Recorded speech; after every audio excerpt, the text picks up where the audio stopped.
जय माता दी। आज हम बात कर रहे हैं मूल नक्षत्र की। नक्षत्रों की गणना जो राशियां होती हैं उनसे ज़्यादा सटीक मानी जाती है, क्योंकि एक भाव राशि में 13 डिग्री के हिसाब से करीब 2.5 नक्षत्र आते हैं, यानी कि 12 राशि में टोटल 27 नक्षत्र आते हैं। और इन नक्षत्रों में भी 4 पद होते हैं। एक 30 डिग्री के हिसाब से गणना की जाए और एक 3 डिग्री के हिसाब से गणना की जाए।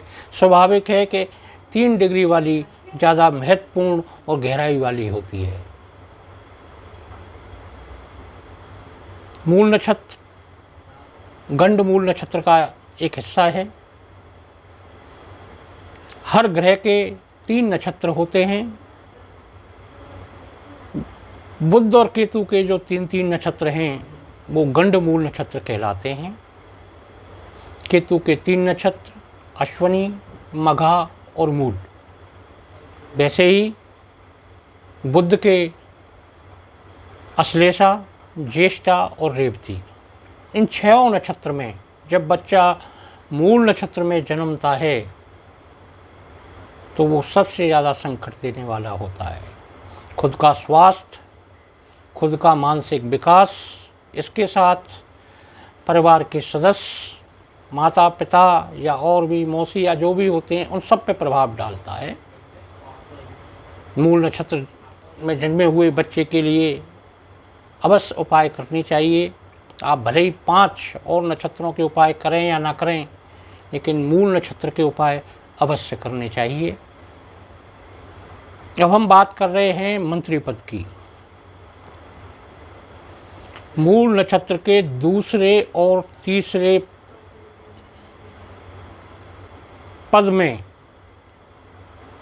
अगर चंद्रमा है और उस चंद्रमा पर शुक्र की सकारात्मक दृष्टि आ रही है तो ऐसा व्यक्ति जीवन में एक बार अवश्य मंत्री पद प्राप्त करेगा।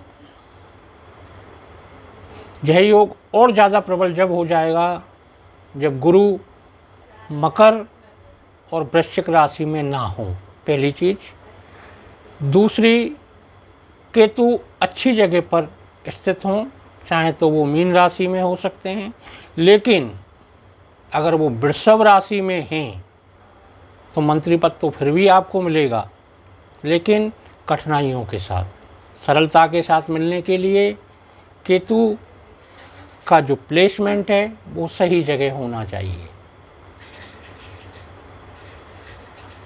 मूल नक्षत्र के जो लोग उपाय कर रहे हैं, बच्चे की शारीरिक और मानसिक विकास पूरा नहीं हो पा रहा है या परिवार के किसी सदस्य पर उसका दुष्प्रभाव आ रहा है, आपने बहुत सारे उपाय किए हैं और उपायों से आपको कोई भी परिणाम नहीं मिला है, तो एक उपाय मैं आपको बता रहा हूँ, उसे आप अवश्य करें। कोई भी व्यक्ति या कोई भी आपका मित्र हो या कोई घर का सदस्य हो समुद्र के किनारे गया हो तो 1 लीटर पानी समुद्र का मंगा लें आप। पूर्णमासी के दिन बच्चे को चंद्र के प्रकाश में ले जाएं। चंद्र का सीधा प्रकाश उसके ऊपर ना गिरे, इसलिए उस चीज़ का विशेष ध्यान रखें। एक चलनी आती है आटा छानने वाली, उस चलनी से उस प्रकाश को धीरे धीरे आने दें और उस बच्चे को समुद्र के पानी से स्नान कराएं। आप विश्वास नहीं करेंगे, बड़ा अद्भुत उपाय है। जो भी पीड़ित हों इससे अवश्य करें, आपको निश्चित रूप से अच्छे परिणाम मिलेंगे। केतु की महादशा 7 वर्ष की होती है, तो इसका जो प्रभाव है ज़्यादा से ज़्यादा 7 वर्ष के लिए हो सकता है, उससे ज़्यादा नहीं हो सकता।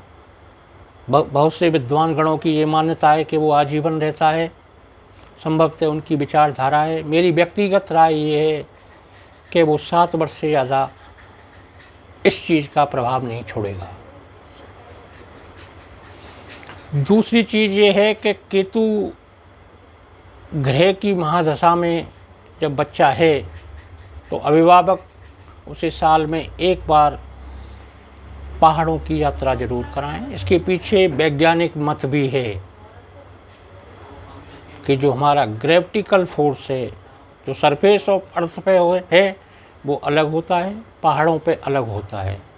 हाँ, ये कह सकते हैं कि जो हमारी 7 चक्रास हैं उनका अलाइनमेंट होता है। जब तक केतु की महादशा चलती है, साल में एक बार बच्चे को लेके पहाड़ों पे जाएं, 1 या 2 दिन वहाँ रहें, उसके बाद वापस आ जाएं। तीसरा उपाय ये है कि केतु के लिए आप गुरु को जितना बली बनाएंगे, जितनी ताकत गुरु को आप देंगे, केतु का नकारात्मक प्रभाव उतना ही कम होगा। ये 3 उपाय आप करें, निश्चित रूप से काफ़ी हद तक आपको अच्छे परिणाम मिलेंगे। बाकी नक्षत्रों के आधार पर एक नई सीरीज़ हम प्रारंभ करेंगे अति शीघ्र, जिसमें जो गणना होगी वो सारी की सारी नक्षत्रों के आधार पे होगी। जय माता दी।